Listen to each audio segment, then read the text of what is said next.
Then Bhishma, the great valiant grandsire of the Kuru dynasty, the grandfather of the fighters, blew his conch shell very loudly, making a sound like a roar of a lion, giving Duryodhana joy. The grandsire of the Kuru dynasty could understand the inner meaning of the heart of his grandson Duryodhana, and out of his natural compassion for him, he tried to cheer him by blowing his conch shell very loudly, befitting his position as a lion. Indirectly, by the symbolism of the conch shell, he informed his depressed grandson Duryodhana that he had no chance of winning the battle, because the Supreme Lord Krishna was on the other side. But still, it was his duty to conduct the fight, and no pains would be spared in that connection. After that, the conch shells, drums, bugles, trumpets, and horns were all suddenly sounded, and the combined sound was tumultuous.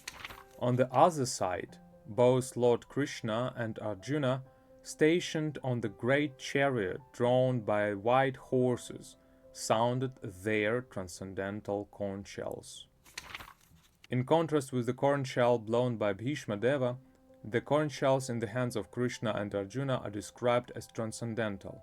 The sounding of the transcendental conch shells indicated that there was no hope of victory for the other side, because Krishna was on the side of the Pandavas. Jayastu Pandu Putranam Yesham Parkshe Janardana.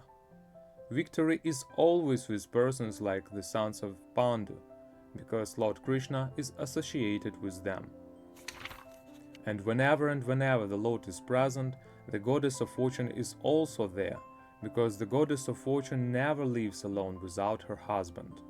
Therefore, victory and fortune were awaiting Arjuna, as indicated by the transcendental sound produced by the conch shell of Vishnu, or Lord Krishna.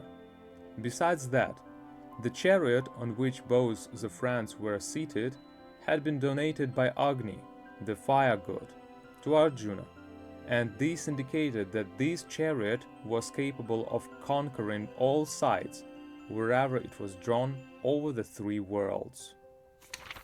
Lord Krishna blew his conch shell, called Panchajanya, Arjuna blew his, the Devadatta, and Bhima, the voracious eater and performer of Herculean tasks, blew his terrific conch shell, called Paundra.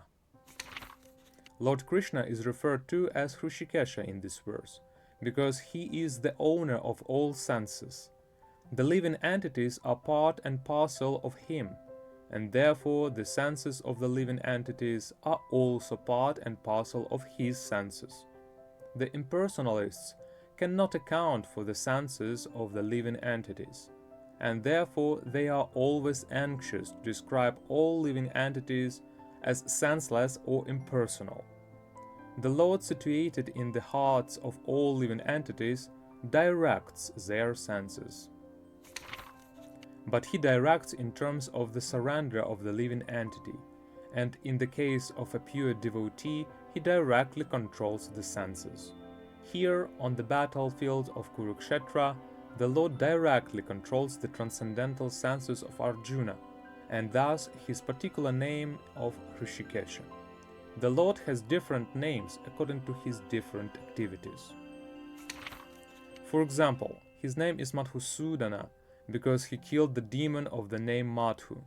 His name is Govinda because he gives pleasure to the cows and to the senses.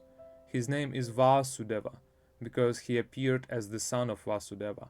His name is Devaki Nandana because he accepted Devaki as his mother.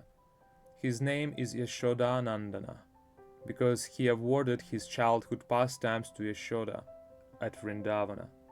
His name is Partha because he worked as charioteer of his friend Arjuna.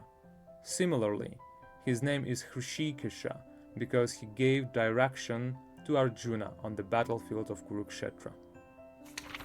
Arjuna is referred to as Dhananjaya in this verse because he helped his elder brother in fetching wealth when it was required by the king to make expenditures for different sacrifices. Similarly, Bhima is known as Vrikodara because he could eat as voraciously as he could perform Herculean tasks, such as killing the demon Hidimba. So, the particular type of the conch shell blown by the different personalities on the side of the Pandavas, beginning with the lords, were all very encouraging to the fighting soldiers.